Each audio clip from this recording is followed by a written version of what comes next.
good morning, good afternoon, bada bing, bush.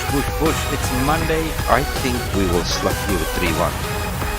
Feel like, you're feeling more confident. Slightly more confident. No offense, Paul.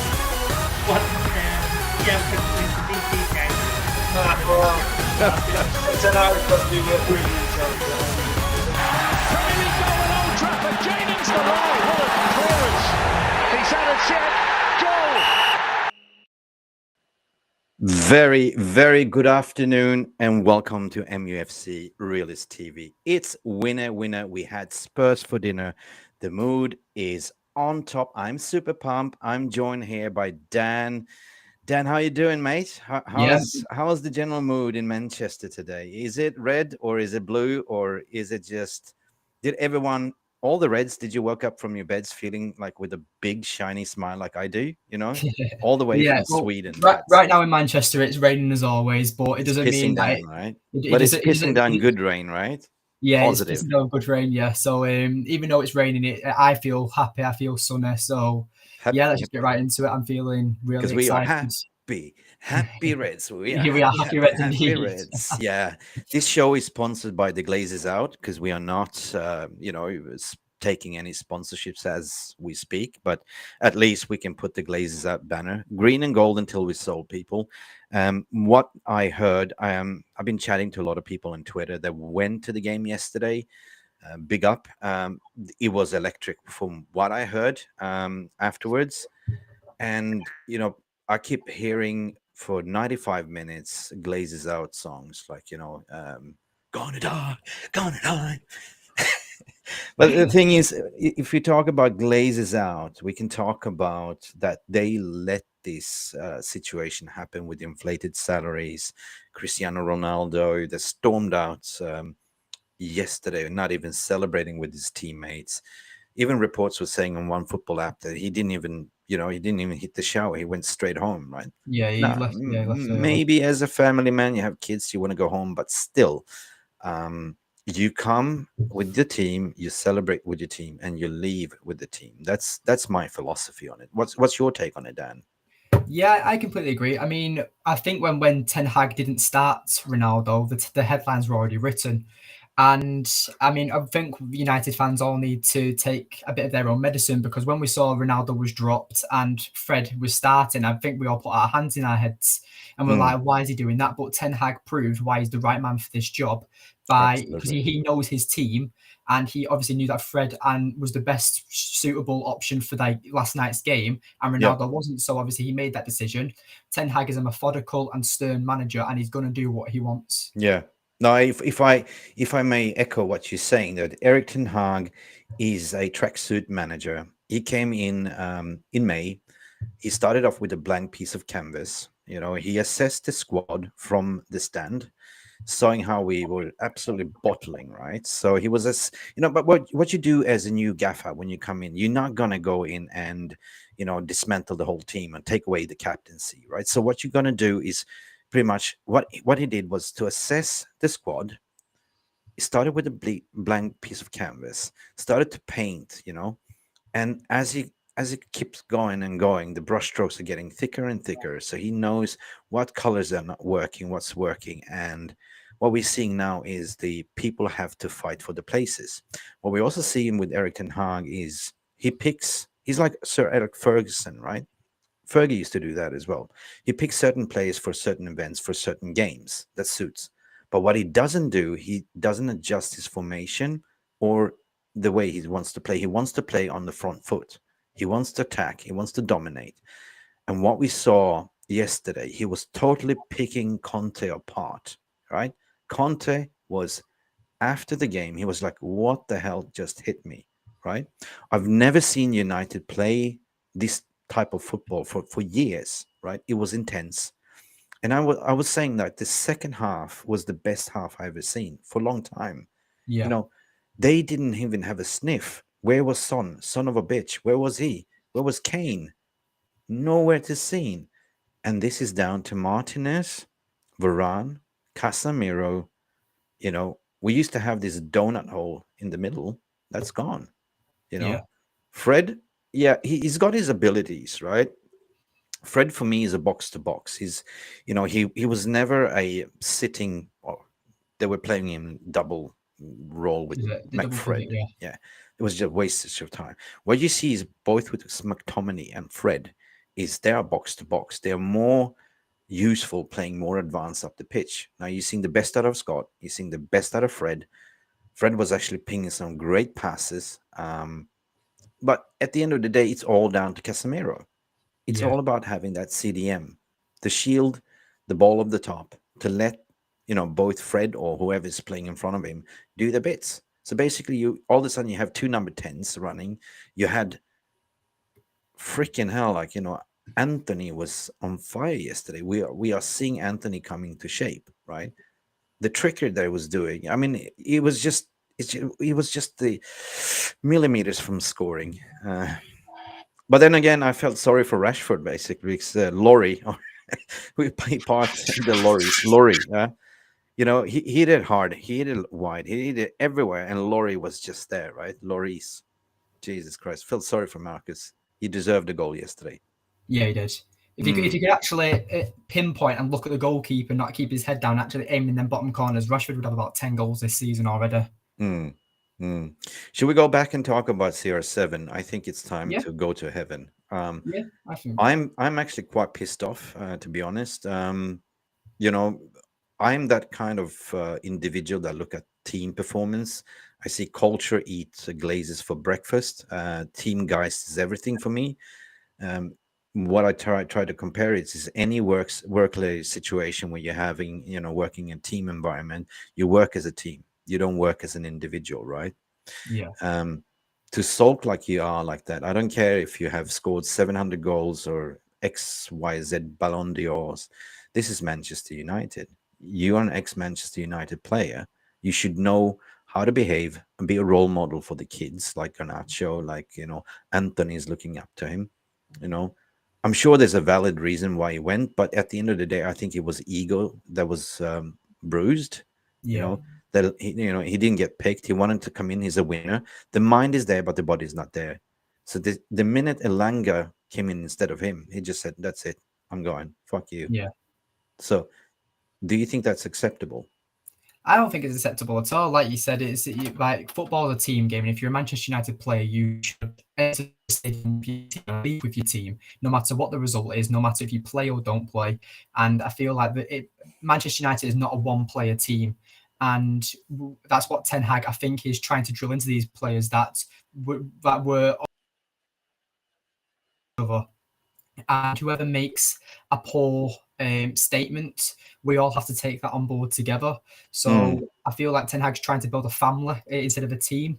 Yeah, And he is. so I feel that's why Ronaldo. I think Ronaldo's time is up at Manchester United. I feel like bringing him back was the correct decision because look what he did for us last season. He was our player of the season. He scored 18 goals in that shite team, and it was only him and De Gea who actually took the reins for Manchester United last season. So bringing 100%, bringing Ronaldo back to Manchester United wasn't a failure, but it was. It wasn't a commercial fair. Yeah, it was a business signing. It wasn't a football signing. It was a business signing because obviously everyone, when heard that Ronaldo was going to City, everyone called him a traitor. Everyone said that he has no loyalty in the game anymore, and a lot of you fans, and that shows how quickly fans can turn on players. And we have the most impatient fan base in the whole world. I mean, of course, we're the biggest 100%. Like, and when it comes to Ronaldo, I feel like his time is up at Manchester United. Obviously, he's not a part of Ten Hag's plans. And I'm actually quite relieved with that because it shows that we're not relying on a player who's 37 like Ronaldo is. Yeah, I mean, we know at some point every player has to go eventually. And I'm just glad that Ten Hag isn't obsessed with Ronaldo and is just letting him spit his dummy out right now. No, but he had his last dance. That's the thing, and I will get back to it, but I just want to read out a tweet from Ayush. Thanks for tuning in. If Rashford work on his finishing, then we can play without CR7, mate. In a way, but Rashford is not a number 9. He's more of a left winger. Left wing is his best position. Ayush, I would say we need an Anthony, Martial back. We need him fit, fine back, because the way I see with Martial, what nobody's talking about. Maybe he's not a CS7 target man, but he's a link up man, right? He will operate around the box, but he will link up with the Bruno, with everyone else, like 1-2 passes, and Yeah. I love I Martial. mean, sorry to interrupt, Mick, but what Martial's better than Ronaldo at is he can play with his back to goal, and that's what he said with the Yes. link-up play and stuff, and that's Yes. why Yeah. you can see Martial suiting better for Ten Hag's system than Ronaldo currently is. But at the end of the day, is what I said in your guys' stream yesterday. We are 1 or 2 transfer windows away for having Erik ten Hag's full squad, and this is what I'm talking about, the masterpiece piece. So what he's doing at the moment, and I saw that in the preseason, that it's all about mental agility. It's all about identify the competency traits driver and doing the transformation and change. So he's got a style in his mind. So he's trying to plant that seed in your mind as a player to say, this is my advice. You follow the advice, but at the end of the day, you have to put the shift in, right? If you're not doing it, you're not playing. You know what I mean? Luke Shaw looks so revived. I've never seen Luke Shaw so hungry, and No. obviously he's been working on his fitness. I heard in an interview that he's been following the strict diet that Erik ten Hag gave him. He's lost a lot of weight, hasn't he? He has definitely. I mean, the whole squad, what I saw yesterday is something that I've been reiterating for the very first beginning, where Erik ten Hag's in interviews. This is going to take time, for us to win back in 1999. It's going to take time, but we haven't seen this, Dan, for I didn't see this under Mourinho. Mourinho was petulant, always throwing his toys under the pram, throwing the players under the bus. Then we had Louis van Gaal was a pragmatic boss. Then we had who do we have after? David Moyes. David Moyes. Ole was clueless. He was given the key to Ferrari. Yeah. He was never supposed to be having 3-year stint. He was just the interim. So he brought in the positive vibes, being the old legend, Ole. For me, he's still the old legend. He remains the old legend. But as a manager, when it came to the obsession with Ole Gunnar Solskjaer, I was quite fortunate because I wasn't born when Ole Gunnar Solskjaer was playing. I'm only 19. So you're only 19. I'm only 19. Yeah. So, where can people find you, Dan? Well, that's my Twitter at Dan _ _CorfMU, and I also have a YouTube channel called Red Devils TV. Follow Mr. Dan. He's wicked. Thank you. But no, when it comes to the legend of Ole Gunnar Solskjaer, obviously I know about his stature. I know that he's a legend of Manchester United. But to me, I sheerly judged him on as a manager, and to me, he wasn't good enough in my eyes. Yeah. And I get into so many debates with people saying that he's a legend of the club. Give him time. I'm just there like his time is up. He's a terrible manager. He was a great player for us. That just doesn't justify his job. It's literally like if I was a professional woodsman, like a crafter, and then I try and be a plumber, and I'm doing a different job, and you can only judge me on me as a plumber, not as my previous job. Spot on. No, it was good for a smaller league like Molde in Norway, or not even in Cardiff. He managed to do. He took them to relegation. So, even picking the favorites, he was picking players based on the performance and training pitch, but. Gave them chance after chance, even if they were shocking in game. His in-game substitutions was 0 to none. At the end of the day, he fell by this Ronaldo signing. I think he was given all the tools necessary, but that showed that he was not capable to drive this Ferrari. He was driving it like a grandfather. Driving at 20 miles per hour, in first gear. But what we're seeing now with Ten Hag coming in, Ragnick started this revolution. Ragnick starting to stir up the pot to say, we've never seen anyone revolt against the Glazers. He was the one very, very vocal, saying we need at least 9 signings. But at the end of the day, what he didn't managed to do, he brought in a mental coach, psychological coach called Sasha. That didn't work. This time around, players are buying into Erik ten Hag, and I remember there was a report coming out last week to say this time around, if anything they're going to turn is turning against the board and the owners, not the manager. So clearly he's very, very popular, and you can see Well, that. this is a frustrating thing for me. Why would the players turn on the managers anyway? See, this is what I don't understand. Just Player that power. why is it that now Ten Hag is a manager? Why did they turn on Mourinho? Why did they turn against Ole? Why did they turn against Glazes allowed it. The board allowed it. Now we have a different board. And Richard Arnold, we have Richard Arnold, John Murtaugh. They are footballing people. They really care about the club. Seriously, they do. You know, Richard Arnold came out in the interview, secretly filmed by United fans, that he went to the pub. Kudos, right, to have a chat with him. He said, quote, you know, I came down to Carrington, have a look. We burned through cash, over 1 billion and nothing to show for. You know, I need investments in order to rebuild Carrington, in order to rebuild the stadium. I need investments, minimum 200k million, right? Yeah. And the current owners don't want to do it. You might not like the owners, but I need investments. This guy, he's back against the wall. He wants to turn, you know, it's my time to shine. Like, you know, we got rid of it, you know, would it, you know, I don't want to mention his name. I just say it, Yeah. you know, we got rid of him. Arnold was kind of in the background. Now he got the chance. Now he wants to drive it. And now you're seeing the change. The first change that you saw was the appointment, instead of Pochettino, to appoint the right manager, the mini Sir Alex Ferguson, which is Eric Ten Hag. Rivals are shit scared at the moment. I've been checking with them, right? Everyone raves Eric Ten Hag. Everyone raves Martinez now, because when we signed Martinez, when people are saying, oh, he's too short, like, you know, I knew from the fact, by dealing with his agents in the past, that he's a freaking Machine. butcher. Like, he's a hobbit, but he's a butcher, right? So I'm just here to tell everyone to just get off that PTSD, support the team for fuck's sake, because we are about to witness a masterclass, a Picasso coming to life. We are 1 or 2 transfer windows away. You know, we need a striker, we need a backup right back, or we have Mengi, right, as that's out on loan. He's also very promising attacking fullback, but we definitely need a focal point striker. And I think that we need somebody like a Haaland type, like, you know, because Eric Ten Hag likes big strikers. Yeah. And the one that's pops into my mind is Seshko, you know, from Salzburg. Yeah.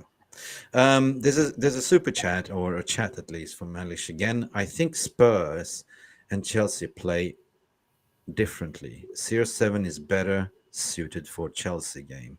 So Eric Ten Hag needs CR7 for that game. Same goes for Ericsson. What do you reckon? Maybe. I go. Do you want to take it, or do you want me to speak? You take it, please. Yep. We're here to. I mean, I made on my YouTube channel, I talked about how the next 3 games, so the Newcastle game, the Spurs game, and the Chelsea game, I did say that the Newcastle game would be our hardest game, because I feel like they're the harder team to break down, which sounds crazy, because you're obviously talking about top 4 contenders in Spurs and Chelsea. But Newcastle are 6th right now. They're what is it, one or 2 points behind us. So they're making statements, and Newcastle are a really hard team to break down.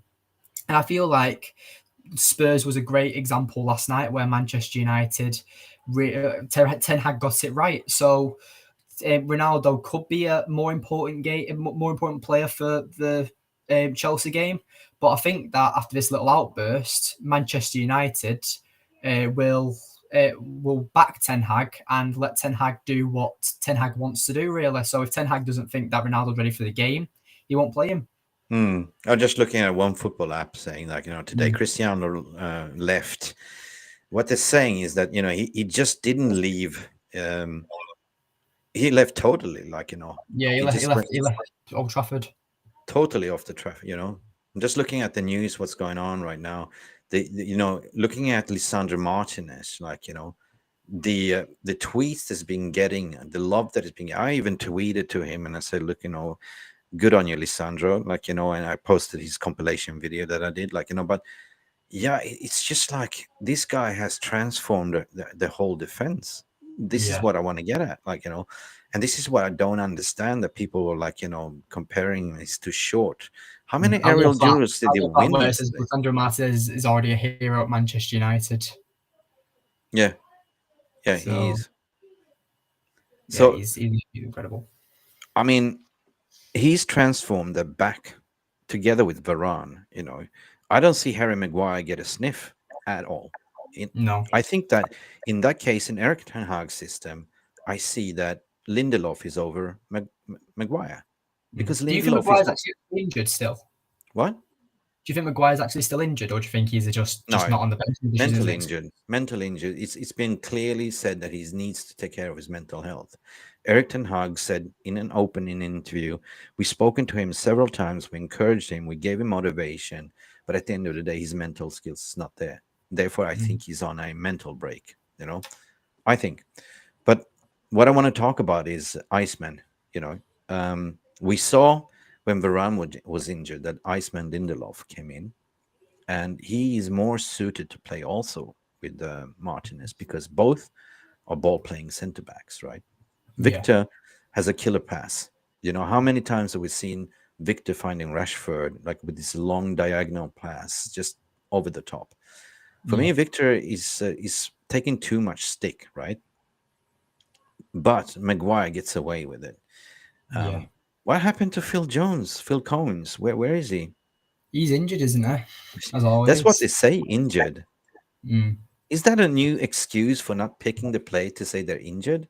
Like Yeah, Wan-Bissaka. maybe because it makes me question about what's happened to Donny van der Beek and stuff. Because I Donny personally is injured, definitely. is Johnny actually Yeah, injured? yeah, he was injured. He That's was injured. confirmed. Okay. I, What I, about Wan-Bissaka? Wan-Bissaka, it's kind of we're not gonna play you. He's on the Mm. transfer list. He was on the transfer list since summer. And this confirmed by my good old friend, football agent, that was on my show yesterday, David Lavelle, as well. So he's got his ears on the ground, so he knows every agent in the FA. So he confirmed that he's on the transfer list. If it's injured or not, I even with Tuan Sebe. I mean, how long we haven't seen him since the pre-tour? He went home. Yeah, So how come he's injured so long with I have no idea. Wan-Bissaka? It must have been a really bad injury, if Mm. so. But Twin Sebi for me, he's also another player with a short contract. His contract ends in the summer. Would you keep a player like Twin Sebi, or do you think it's his I time feel to go? sorry for Tuan Sebe. I I mean, do. he's a beast. I mean, when we played against PSG in the Champions League, he totally pocketed them, Neymar and everyone. Yeah, And I haven't seen him since then, right? Bay was somebody that I watched in preseason. He was just bombing forward. yeah. The And way, yeah, these, that goal that he got where he ran all the way yeah, forward through to the middle, that was brilliant. yeah, and these players has never been given a chance. Not under Oli, not under Mourinho. And they were bought in under Mourinho, but they've never been utilized, right? So, to be fair, I would like to see them given a run of games to see what they're all about. Is it hype? Is it fair to let him go? Right? Tuan Sebe for me, he's never been given a chance, right? But he's been injury prone. You know, breaking Liz Truss resigns. What? Truss resigns. I don't understand that one, mate. She's prime minister, isn't she, of England?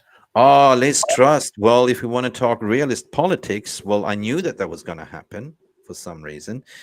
But we're not here to talk about politics. No. She's what you're seeing now is that the people of UK didn't vote for her. She's part of the parliament. Boris Johnson was a member of the deep states. So what we're seeing now is with the energy crisis, which is gonna, yes, we might survive this winter, but these people are not planning for the winters ahead. So obviously people are standing up to say, look, we cannot afford to pay our energy bills. It's ridiculous getting I was speaking to Mikey, my friend. He's a Glazers Out supporter, a big time, long time Manchester United supporter. He lives in a small little studio, basic. He showed me he buys canned food and everything, and he used to get like £20 and energy bills. He received £1,500 Yeah, it's for ridiculous 40 amount. square meters or 4 square feet. I mean, yeah, no wonder Liz Truss needs to resign. The whole freaking, I mean, I don't want to talk about the YouTube algorithm, but the whole world is getting hijacked, according to my opinion, right? The the freedom of speech, the freedom of thought is getting hijacked. They want us to owe nothing and be happy. Ain't gonna happen, right? So that's why we love football, because we are consumers. But the way we can do it as individuals is to say enough is enough. This globalism cannot, take place anymore. And this is my standpoint. The whole European Union has been hijacked. And who is actually voting for this parliament of nobody, right? So it is just clear sabotage that that you cannot choose to, should you put food on the table for your family, or should you go to McDonald's to charge your devices? This is the way it's going to Yeah. be. You know what I mean? It's tragic, right? Let's move on. What's your take on that? How is the situation in UK? I don't really pay attention to politics, to be honest. I feel like it's just out of It's my life we're talking about, Dan. It's not politics, but it's obviously I can see when I go into the shops, obviously with the energy bills and stuff, it is getting bad, food and prices getting. yeah, it is mental, to be honest, and hopefully it does get sorted out soon. But obviously with the situation with the Ukraine and Russia, obviously they Russia are the ones who supply most of the energy, so Yeah. that's why obviously this outbreak is happening. Well, Hopefully, they blew up the Nord Stream pipeline. I mean, it was a terrorist attack, but it was actually a certain player that wants to be the main supplier to Europe with LNG gas. I can talk hours about it, but it comes down to interest rates have gone up. The Fed has raised the debt's going up. You cannot service to pay your loans anymore, and that's leads us that is one of the reasons Glazers need to sell. And they slapped all of a sudden a $9 billion yeah. dollar price tag on United. Everything is for sale, but I read it's a bidding war, because who doesn't want to buy United? The ones that can afford it is I mean, they put a price tag. Is it like 8 billion they've put on the price tag or something like that? Yeah, I mean, I've been reporting on these Glazers out because I used to live in Dubai. I worked in the Emirates. So I've been advising I don't know, I'm not going to say who and why and what, but it's like, the sheikhs and the royal families and the consortiums. And if they would buy Manchester United, they would just use it as a bragging right tool. They would pump in money, but they would never take out anything. For them, it's more of a PR, economical PR, to say, look, they're building Dubai as a future city. They want investors to come. They want you to come there as a tourist, and they're using typical, like, a brand like Manchester United to promote, like all the Emirates Airlines, everything about Dubai. So that's what they're seeing. And plus, they love football. Sheikh Hamdan, which is the crown prince, is actually a big fan, right? So they are the ones. It is pretty much what they're saying. Radcliffe came out in that interview and say, "Yeah, I would buy Unite, but not for that price." They're trying to outprice him, outbid him, making like Dubai to make the move. I'm saying, why don't you and Radcliffe, Sheikh Hamdan and Radcliffe buy it together?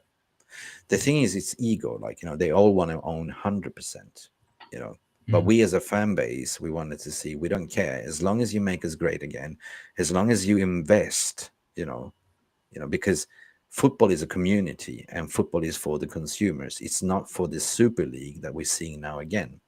Okay. When the cup games will come, like Carabao and FA, then we will see how Eric Ten Hag managed the use. Spot on. Absolutely. I agree with that. That leads us to a talking point, actually. Yeah. We spoke about in your stream yesterday, in All for United stream. And I clearly said, I think I said that, yes, there's been some controversial debates on Twitter. Why is not Eric Ten Hag playing the youth? Think about it. Why? I will tell you why, if you may allow. Eric Ten Hag is there to pick up as many points as possible to the end of this World Cup. Yeah. It's all about getting up to the top four. So why would you play the youth now? You play your strongest team. You pick the players that fits for the A type of Spurs game, A type of Chelsea game, but you're still playing your 4-3-3 or 4-4-3-2-1. You know what I mean? the revolution about Erik ten Hag, what you've seen is that when he plays in defense, he plays pretty much a 5-2-2-1. Have you seen it? Something like that. Something like that. Because they all defend as a team and they hit it on the counter. But when they play in an attacking, the formation changes as well. So then you just see 2-5, something, 5 in the midfield, 2 on the wings, and 1 focal point. But if it's a Martial, then it's 3, right? Yeah. As a link-up play. And this is kind of the Erik ten Hag. I love you guys. I love his play. But coming back to playing the youth, yes, FA Cups, the likes of Garnacho looming. Garnacho is a brilliant talent, by the way. Iqbal. Love Another to see good more player. about Iqbal. Yeah. Iqbal Charlie is Savage. You've Charlie got Savage. Shora Ture. Ture. McNeil. Pelistri. Yeah. Pelestri's been on the bench. Pelistri has been on the bench, and so has quite a few of the youth players. I mean, I feel like a player like, I mean, I see so many people say that we should do what City did with Phil Foden, where we naturally nurture them into the squad. But how can you actually do that when United don't dominate games? If you're about 3-0 up against Spurs last night in this with 20 minutes to go, I feel like then you can risk bringing on someone like Iqbal just to give him that bit of well, experience. if you're up 3-0 or something, just throw the kids in. Like I was saying, Maguire, Aaron Garnacho. No, take away Maguire and Aaron Wan-Bissaka, but throwing Garnacho, Zidane, Fish, Savage in cup games. Yeah, maybe Maguire if he's Will Fish was mentally on ready. loan, wasn't he? Sorry? Will Fish is on loan, isn't he? Will Fish is on loan. Yeah. We have a some good plays on loan, actually. That leaves me to the thought of we bought him expensive from Atalanta, and we went to Rangers. Ahmad, but we bought him in a panic buy, I think, because he was essential. We were going to get Sancho, weren't we? Then we didn't get him, and then we bought Ahmad for 30-something million. I don't know. I think he's technically got worse as he gets on when he's been on these loan spells.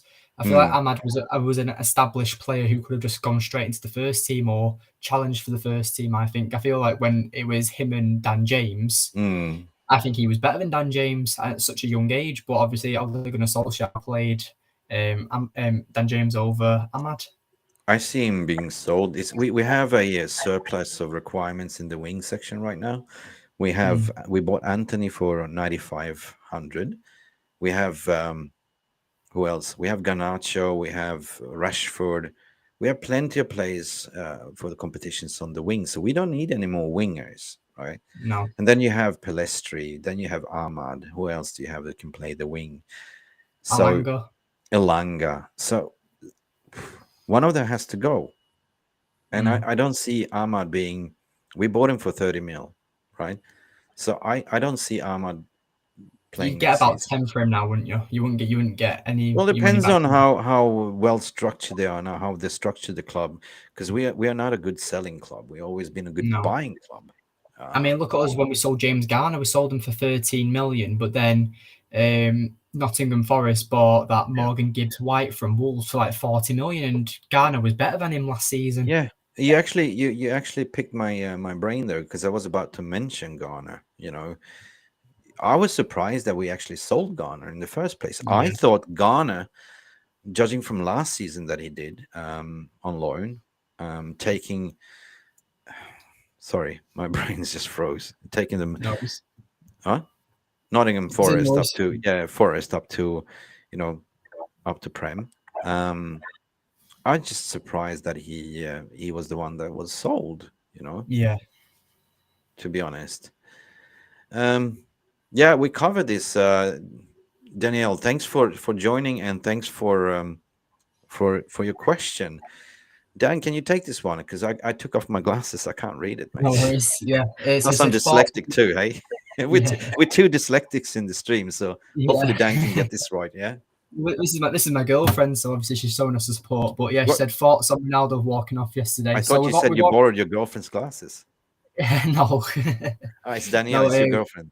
Yeah, this is my girlfriend. Welcome, So Daniel. yeah, she's saying thoughts of Ronaldo walking off yesterday. So We we've, covered that we've already before. we've already covered that, We can but do it again, Daniel. we can happily do it again. In a short answer from Mr. Ruby, disgraceful. You are not a team player. You're a commodity. You're thinking about yourself. Your ego has been bruised because you didn't get picked. Elanga got picked instead of you. You throw your toys out of the pram. You walked out. You didn't celebrate with your team. The whistle went, and everyone on the pitch, the camera was zooming in, was hugging each other. De Gea was the leader. He was hugging young Anthony. It was just amazing scenes, but it had to go that Ronaldo has to take the headlines. Laurie Whitwell has already written the story before it happened, as your boyfriend was saying, that it is Manchester United and we are the biggest club in the world, and there's nothing better to write a juicy story than taking away the fantastic performance with a 2-0 victory yesterday to write about Ronaldo stealing the headlines. Ronaldo Yeah. this, Ronaldo. I'm sick and tired of this. If you're a journalist, you're privileged to be part of the press conference. Karen is sitting there inviting you as the PR press. And you, as a journalist, no matter who you are, Whitwell, Ornstein, whatever, ask the right questions. Why keep asking about Ronaldo when you know the manager is not going to answer? It's Yeah. not a gossip vanity fair. Ask about the game ahead, Chelsea. Ask about what your tactics are. You can clearly see that Ten Hag doesn't. He's getting annoyed with his press, right? He's just like, Yeah. talk about football, right?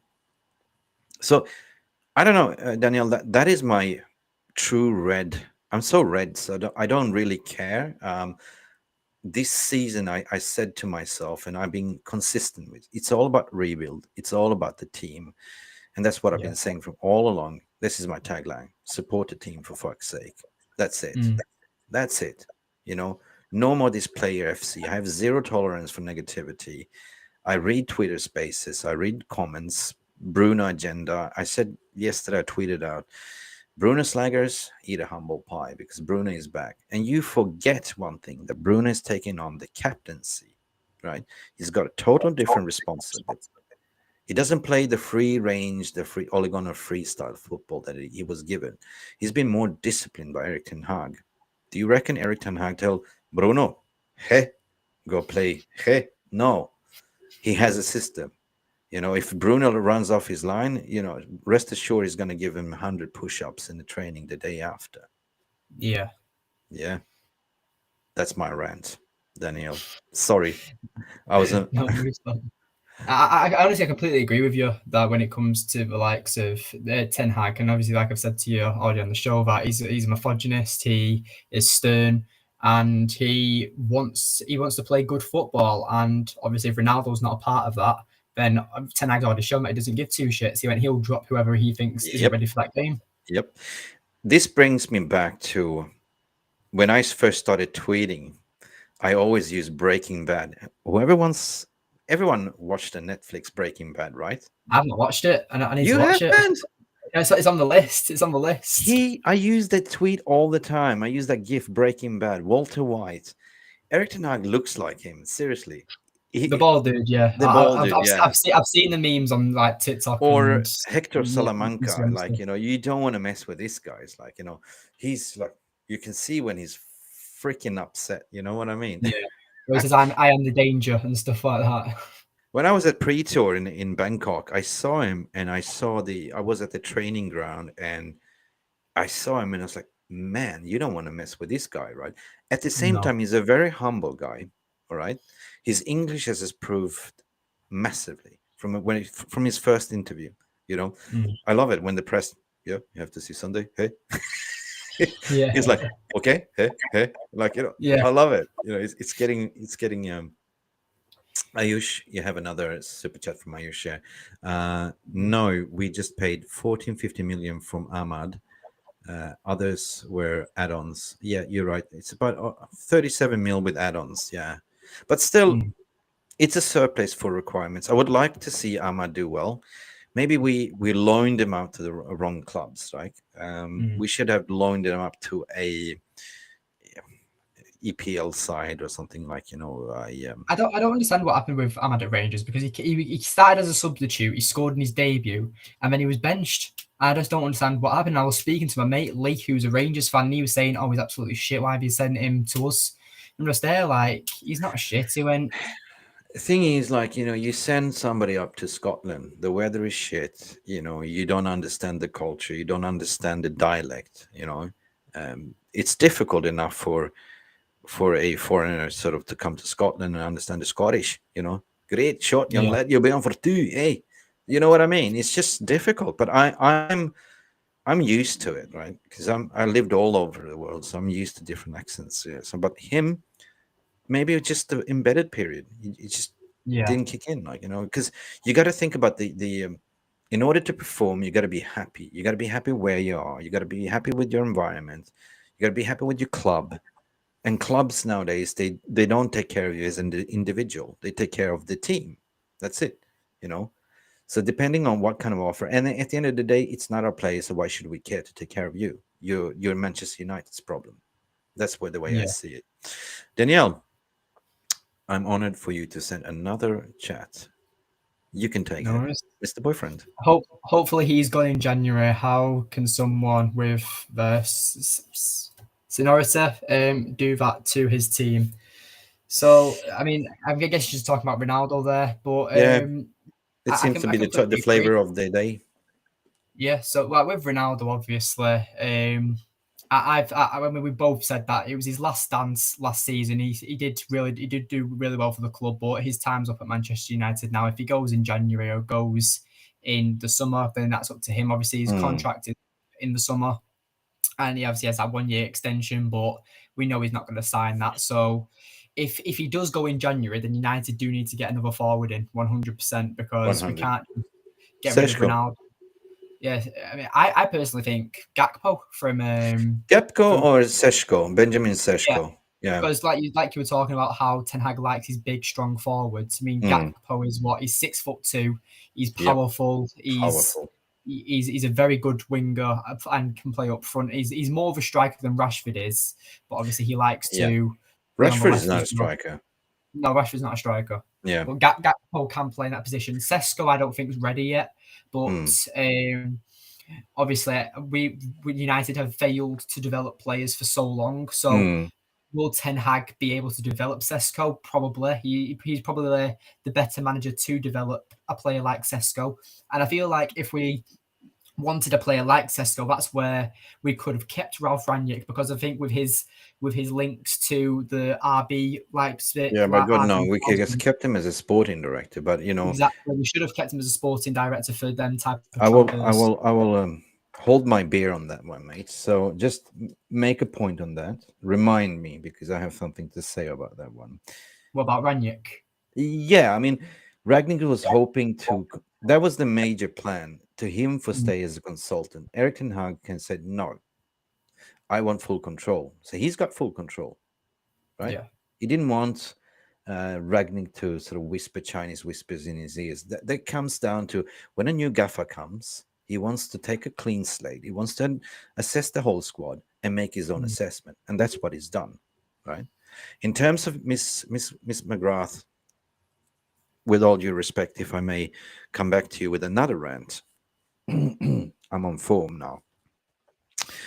I tweeted back to Terry Lewis before to say, Terry, mate, because he tweeted about this as well. And I said, Terry, can't you see that the modern football is taking over? It's no more the days of Galacticos and commodity players is over. You can see that nobody wants to buy Mbappe for that price money. Nobody wants to buy Cristiano for that baggage that it comes. The modern football now is all about team geist. It's all about playing together as a team. Look at the teams in Prem. Look at how it's shaping in Spain. Even the president of Real Madrid, Florian Perez, was saying, we're no longer in for Mbappe. We have the players that are capable to win Ballon d'Or. So they brought in young players. So the modern Vinicius days, Juniors, your yeah, Rodrigos, them players are yeah. absolutely world So class. what I'm trying to say that the days of Mbappe's, the days of Ronaldo's, the days of the player power is over. It's all about now what we're seeing, the So transformation. let me just jump in there a second, Mick. Yeah. So where does that leave like a player like Haaland? Because obviously he has that high profilic stat structure, but Well, he's a team player, it seems, doesn't it? okay. Well, He's if we're not gonna debunk Haaland, Haaland's agent has always been his father. That has been the main. What was his name? Alfie Anyway, Haaland. Alfie was he's always been his agent, but Alfie was an inexperienced, so he took Mino Raiola as an advisor, like as an intermediate advisor, and of course Mino Raiola gets a cut. That was kind of the deal in between them. Then Raiola passed away, but he managed to manufacture what Mino Raiola always does. You know, he sets a path even for Paul Pogba. It's all about making as much money as, and that's why I'm doing that. If you go back to my channel and watch The Good, Bad, and the Ugly, the football agent show, it goes through an educational journey about the good agent, the bad agent, and the ugly agent that only cares about money, right? Yeah, So I'm always talking about player management. It's down to your agent and the entourage, how you sort of manage your player, how you behave as a player, because the clubs won't do that, right? The club just work as a collective, right? They give you the advice, but your player management and agent needs to, like, take care of you, like, how you behave, how you tweet, how you sort of, I'm talking about Harry Maguire in a certain sense, like read the room, right? Don't do this if you're not doing performance on the pitch. Don't deflect, you what I lost my train of thought there. What were we talking about, Dan? we were talking about. I forgot. Shit. I've lost Yeah, it. crap. What were we talking about? Oh shit. Ronaldo. Yeah, Probably but the Ronaldo. It was commodity probably plays, as I was saying to Terry that Lewis, was it. that what, Yeah. the modern days are all about, Brighton is doing it. You came into Holland, and I was talking about Mino Raiola. Yes, that was That's it. it. Yeah. Um, we see. I mean, he put in a release clause of 200 million, right? After 3 years, who will go in for it? Will have to cough up 200 mil, right? That was the masterclass of Raiola. Raiola always does the release clause, but I think clubs nowadays don't want to have that. They don't want to sort of. United don't do it. They slap with a 5 years contract with plus one extended add-on, like, and with a trigger. But what United do under Glazers is to inflate the salaries. Why? Because United is a stock listed company. They will, at the end of the day, when you evaluate the whole value of the club, you will take in consideration players as an asset. So Yeah. that means the amount of money they earn boosts up the selling price. Does that make sense? So Yeah. that It is makes kind of sense. the that's why I want to point the finger at the Glazers, because that's why we haven't been a selling club. 'Cause who wants to buy Phil Jones that's on 150K? No one. Hasn't played, kicked the ball. Yeah, who wants to pay for an bang average player? Like, we tried to get rid of Jesse Lingard, but no, Jesus Christ. Did you get my point? Yeah. Yeah, So I completely get your point. that is just one part that people don't see about the Glazers, is how they run the club. They don't Yeah. have a clue about football. The only ball they know is egg shaped, and the only ball over there that's kicked is when it's a field goal. They can't call it football. Basically, it's rugby, or I don't know, it's handball, right? What you do is you run 5 yards, play, commercial break, you make money, right? The Tampa Buccaneers. You don't get that revenue over the Prem. Now we're seeing No. the Super League is coming back on. Happy days, Glazers. We're slapping you 9 million. Hopefully that the Crown Prince of Dubai will buy it.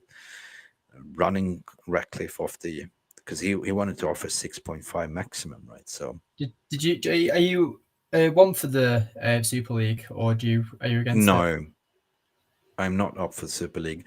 I'm not up for the corrupted FIFA at all. Like, and boycotting the Qatar World Cup because of how it went down. Mm. And I'm quite vocal about it, because one thing is a fair play if Qatar, got the World Cup and share with the Emirates, Saudi Arabia, with UAE and stuff like that. But a small country like Qatar got the whole World Cup to use that, and bought PSG to promote the World Cup. It's all there, right? How they brought up the votes, it's just unbelievable. And then you say, oh well, and how they managed to take it traditional from a summer World Cup to a winter, which totally disrupts the whole season. Now we have to cram in all these games to 25th of November. We're literally playing Wednesday, Saturday, and plus Europa League. Does anyone talk about injuries of players? No. Nope. No. So Qatar for me is like, let it be the last. Officials were saying, well, we didn't realize it was 40 degrees, 50 degrees in summer because they took us from the airport and they gave us they came in robes and blah, blah. I said, bullshit, to be honest. Right? I feel like that. I mean, sorry. And they've been building like 15 stadiums in little Doha around. And what's going to happen after? What are you going to do? Demolish it? So it's all a PR stunt. And you will see what happened with PSG, that it's another Galactico that's doesn't work, obviously, because they don't have a culture, because it's just individual brilliances. They don't play for each other. They play for their own salaries. I'm talking about Mbappe. I don't want to see Mbappe in our club at all, unless Eric Ten Hag can sort of change his mentality, because Mbappe is now having too much player power. He's acting as a sporting director, telling who doesn't want to play. He doesn't want to play. They convinced him to stay only to be a promoting sponsor for the Qatar World Cup. After what you're seeing right now, after the Qatar is finishing, Mbappe will have a move. He's already thrown his toys out of the pram. He doesn't want to be there, right? Neymar, they bought Neymar's contract out. Shady deal as hell. They gave him money to buy his contract out, and nobody's talking about that, right? Messi's playing there, but Messi's like, I always said, take Messi outside Barcelona, and you will see a different Messi. So it's been fraudulent, right? When he played the tiki-taka football under Pep Guardiola, which was his best season, right? Messi was 2016 season. Yeah. It was unstoppable. But you take Messi out in Argentina, you don't see Messi the footballer, right? No. But in Barcelona, and then Barcelona couldn't even afford to pay his wages, so they have to offload him. He's supposed to be going back to Barcelona, isn't he, season? Yeah, right. The last one. Honestly, You reckon? I think he will go to. I reckon he will go back to MLS or something. He hasn't been shaking up any trees. I saw something. I think who was it? I think it was Mark Goldbridge. That's football. They said that Messi is going back to Barcelona in 2023. Where's the sources coming from then? I don't know. Let me try and get it up. 1 second. Let me see if I can get it up. The thing is that with these transfer rumors, it can be that the journal overheard the whispers in the pub, or they just jump on it straight away. The only thing that you can do is see how it plays out. The Qatar World Cup will play a major part in January transfer window. Depends on who performs, right?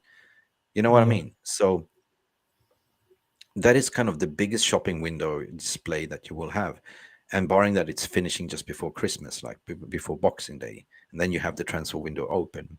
People, if you want to come on board, have your say. The link is actually in the description. I forgot to say that.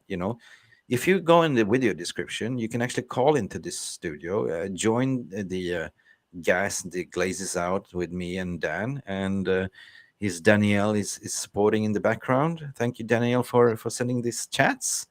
You little lovebirds, you cannot live with each other, right? Your boyfriend is on the stream and you're we don't live with each other. We want that's so too beautiful. soon, but nothing yet. Thank you. My missus hate football, and she's blaming Manchester United and everything that I do.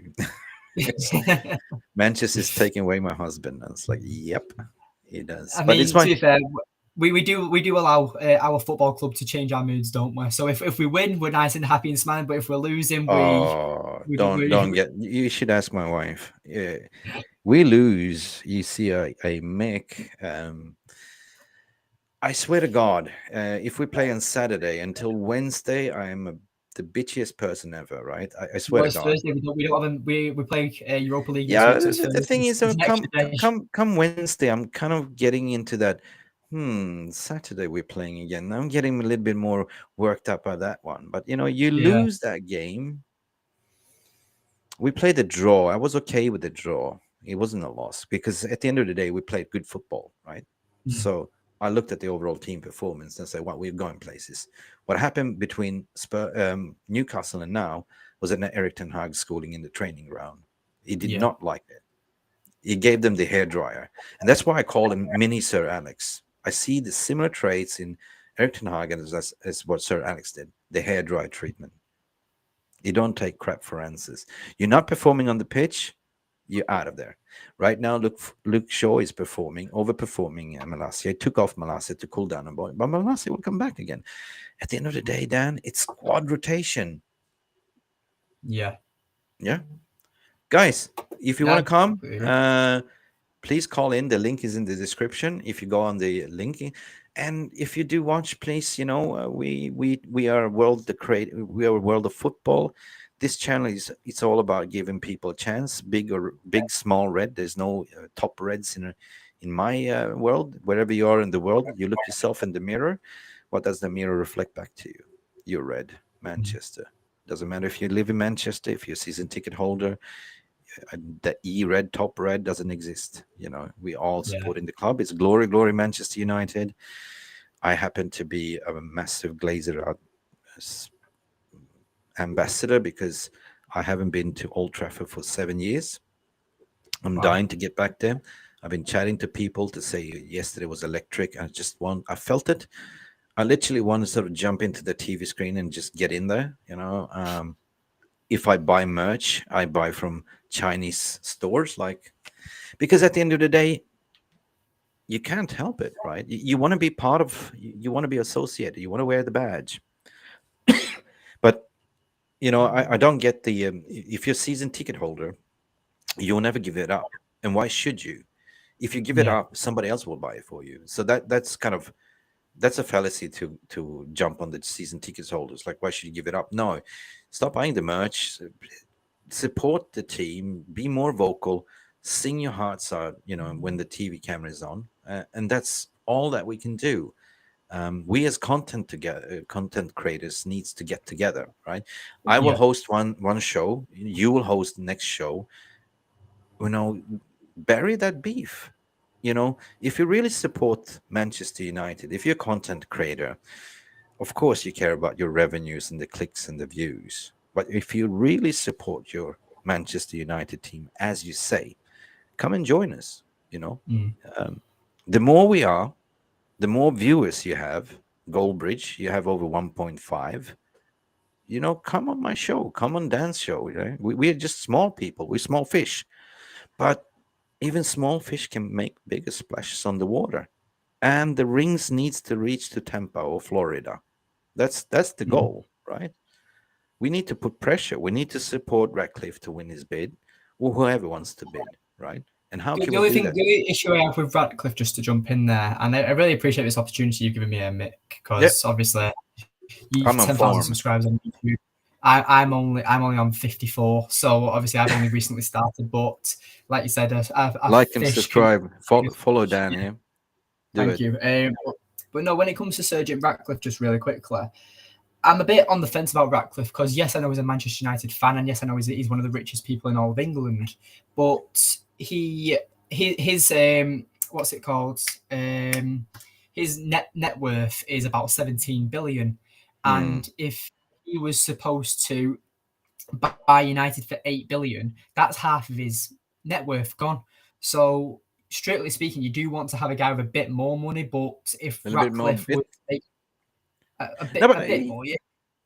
He's the only one that can afford it right now. UK based, who is a fan. That's true. their only option. Number 2. I mean, there's a story here that Tyson Fury wants to invest some money into Manchester United. Let me have a look. It says that it's by the Sun, so maybe not. But take that with a pinch of salt. Take it with a pinch of salt. It is the Sun. But take it with the sun shines. They said that Tyson Fury is a Manchester United sun fan. don't shine. No, but Dan, coming back to that, the only one that can buy it right now, it's, I would say that if we go to Elon Musk to say, hey, because he gave us a little bit of a scare, like, it's a little bit of a hoax. But what if he's a sports fan? He likes rugby, Springboks, cricket. Is he a Manchester United supporter? I don't know. But I don't think. I think he said he's not a follower of soccer. He said he doesn't plan to buy any soccer teams anytime soon. But we know that Ratcliffe is. We know that Crown Prince of Dubai is. And these are the only options that we have. If Ratcliffe can... Sorry to interrupt again, Mick, but wasn't it that the Newcastle owners, before they bought Newcastle, they were wanting to buy Man United, and Glazer said it wasn't for sale? Don't know. Was that when was that? Obviously, that was like last year when Newcastle came in, and they said that the Saudi owners of Newcastle wanted to buy 51% of the club off the Glazers, and the Glazers said no. But that was a different situation, to be honest. But right now we are heading towards recession. We are heading towards dire times. Like it's going to be the biggest world economic crisis we ever seen. So the Glazers, if they want to move forward being owners, they know they have to invest. They know they have to pump in money to the stadium because the roof is leaking.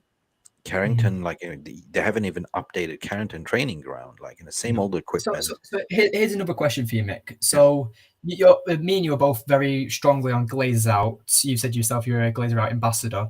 And if the Glazers actually did start investing, where they're investing about 300 million a season into Manchester United, would that change your opinion on them? Or is the damage already done? And would you forgive them if they started to do that? Now, I don't think that they would ever do that, but if they were to do that, where they invested 300 million a season, they updated the stadium, they updated Carrington, and they actually looked like competent owners who actually want to... I would look at it with caution, with my goggles, to say but it's not enough. The damage you've done for the past 17 years is big enough, but if you I always said that from the beginning, if you're smart business owners, think about your brand as, you want consumers to buy your brand.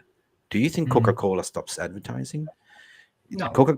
Any kind of brand. Sorry for we're not sponsored by anything, but and just to give you an example, like Adidas. If Adidas wanted to more people to buy the gear, the merch, what would they do? They would invest in it, right? They will do proper branding and stuff. If Glazers are smart enough, knowing that Manchester United is the biggest club in the world with the biggest fan base in the world, or at least we used to be the biggest club. We are falling in the pecking order, number 4 in global ranking. If you were a business owner, you would want to make a winning brand. You want people to buy your brand, you want to buy your products. But if you haven't done that, you haven't won anything, and your commercial power is decreasing in terms of the sponsorship that you sell on now we have T-Sauce, we have what else do we have, TeamViewer. Companies used to pay 50 million just to have the thing here. The last bid was 17. So you see the commercial values dropped. Now they have to do something, and I doubt they will actually do it, because I see them as the poor millionaires. And you got to understand that Malcolm Glazer was the one that was the passionate about Manchester United. When he died, his kids just took over. There's about 5, 6 of them. So they just see this as a cash cow, right? They're just poor millionaires, right? So the way I see it is this will never happen. But if it does, like you said, I'm twisted, to be honest. Fair enough if you start pumping in 300, but I'm going to say, why are you doing that for? Right? If you're doing that consistently for 5, 7, 10 years, then I will look at it differently, Yeah. But for now, no, because I don't see that evidence that they're actually doing it. And the transfer money that we are actually pumping in, it's generated by the club already, right? So they're not investing any of their personal wealth. They're not. Then you got to understand they haven't invested one single cent. To be honest, they took us on take loan. out money out. They take us. Yeah, They took a loan on the club, which is just wow. How can you do that before even putting a bid in? And this was orchestrated by Woodward, right? Then Woodward got the CEO position. He's just employed all these bankers that didn't understand shit about football, right? So it was pretty much run like a business, right? When they're looking at balance sheets, that was it.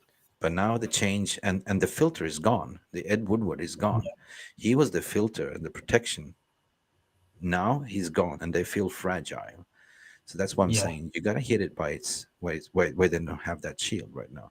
They're feeling the pressure. They saying it's not for sale, and then they come out. It is for sale. 9 million. Here you go.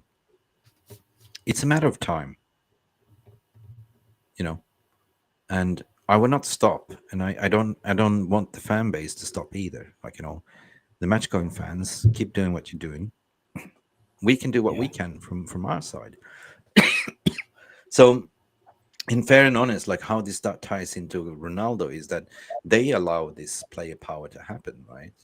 They allow the board. Ronaldo is generating so much money for the Glazers at the moment, right? yeah, But barring for how he's behaving, who wants to buy number 7 right now? yeah. I rather buy. Mick. I just wanted to say something. I have to apologise. I have to pick up my little sister in Yeah, 20 minutes from school. no, So, we've been going over the time. Hey, so just want to read from Ayash the last one before. view on the Chelsea game. Yeah, we're gonna do the Chelsea show. I'm confident we're gonna go to the bridge. I don't see Chelsea was acting shambolic. I mean, I don't rate Todd Bowley as a sporting director, acting CEO. Is trying to be. He's another American owner. Sorry, that doesn't understand football. I think Graham Potter is a great manager, but no, I think we are the strongest team at the moment. We are the team in form. Um, Yeah, Saturday we'll show. We're 1 point away. We have one game in. They have one game in hand on us, so we win that one. I think. Dan, I'm Mr. Positive this season, right? So I think by the coming World Cup, we will sit in comfortably in third place. that's very good. I mean, I said that if United are in the top, if we're in the top 4 race, we don't even have to be 4th or 3rd or 2nd, whatever. If we're 5th place, for example, but we're on level points with 4th place, I'm happy with that. Because I said that I was not expecting Ten Hag to win a trophy. I wasn't expecting Ten Hag to get top 4. This was a positive season and a rebuild. And this was, as long as I said, I don't mind if we finished 8th, but if we can see Ten Hag actually taking us somewhere and playing exciting football, I will take that every day of the week. 100%. With that note, Manchester United fans all over the world, if you're just walking up, wherever you are in the world, if you're America, Australia, Africa, thanks for tuning in. And Dan, thank you for not for having me. It's me having you, mate. It was a pleasure. Thanks for the invite yesterday. We had a good chat after the stream. Yeah. And I decided, like, you speak a lot of good sense. You're a young lad, but listen, I'm happy to have you more. Please, guys, subscribe to Dan's Twitter, subscribe to his newly channel. Being a content creator is hard work. It's very, very much hard work. And we do this for the love of Manchester United, because we discussed this yesterday. It is our family. Yeah, that's the thing. We get our 90 minutes of escapism, like, no matter what. And don't let anyone cancel your being a minor red or top red, or doesn't exist in this channel. Guys, the gas bill is over. Now we focus on Saturday. What's your thinking? What's the score prediction, Dan? Go with your heart. Don't rule by the fear. Let us know. I'm gonna say 3-1 United. You're going with my magic number. If you've been following me, every freaking game I put 3-1. Because I got 3-1 with Arsenal. When we won Arsenal, I put 3-1 match prediction, and we won with 3-1. And ever since that, that's kind of been my magic number, 31. It's like 3-1. We almost got 31 if it wasn't for the VAR. And was it Monia? Was it? Anyway, I go with I stick with my magic number, 3-1. 3-1. Yeah. Or we keep a clean sheet. Keep a clean sheet. Who they have in as a danger man? Hmm. I'd say Mason Mount. He's looks like their most dangerous Mason. at the moment. Mason Mount. Yeah. I'd say Koulibaly. He'll be. Oh my God, hot girls here. This is not the forum for that. You're on the wrong channel. Get out. This is my But, dyslexic eyes didn't see that. Oh my you just saw God. a comment. You put it up. Hot girls here. Like, come on. This is a Manchester United fan. Go to Tinder, whatever. Guys, with that notion, I think we had a fantastic chat. Thank you, Dan, for Yeah, coming really enjoyed online. it. Thank you. Guys, please share, like, subscribe. You know the drill. The link is all down there. The bling bling blings, ding ding dings, or don't subscribe. It's up to you. We're here for you. We're here to deliver content, the news, to spread the gas, spread the vibes. I'm looking forward to have Dan back on the show again. And yeah, all the best for today. And say hello to your Thank you. lovely girlfriend, Danielle. Thank you also for Thank you. chatting with us. For now, let's see. Let's warm up for Saturday. Like we are a couple of days looking away. forward But to it. you know what? Thank you for watching us. Take care, guys. Cheers. Signing up. Bye-bye. Sign up for fuck's sake. Bye. Support the team. Bye-bye. Bye.